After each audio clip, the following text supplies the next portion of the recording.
পৃথিবীতে 3 শ্রেণীর প্রবাসী আছে। এক হচ্ছে টপ লেভেলের প্রবাসী, 2 হচ্ছে মধ্যবিত্ত প্রবাসী, আর 3 গরিব প্রবাসী। টপ লেভেলের প্রবাসী কারা?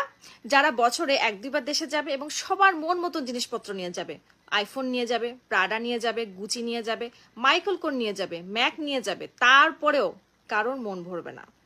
এখন আসেন মধ্যবিত্ত প্রবাসী। মধ্যবিত্ত প্রবাসীরা বছরে 1 বার দেশে যাবে এবং তাদের সাধ্যমতো সবার পছন্দের জিনিস নেওয়ার চেষ্টা করবে। দুলাভাইয়ের জন্য ঘড়ি নিয়ে যাবে, ভাই বোনদের জন্য সাবান শ্যাম্পু নিয়ে যাবে, বাবা মার জন্য জায়নামাজ তসবি নিয়ে যাবে এবং ছোটখাটো স্বর্ণও নিয়ে যাবে। তারপরেও কারোর মন ভরবে না। সাবান দিছিস, শ্যাম্পু নিয়ে আসছিস, ঘড়িটা আর একটু দামি হলে ভালো হতো না? মধ্যবিত্ত প্রবাসীরা খুশি মনে দেশে যায় আর মনটা খারাপ করে আবার প্রবাসে ফিরে আসে। এখন আসেন গরিব প্রবাসী কারা।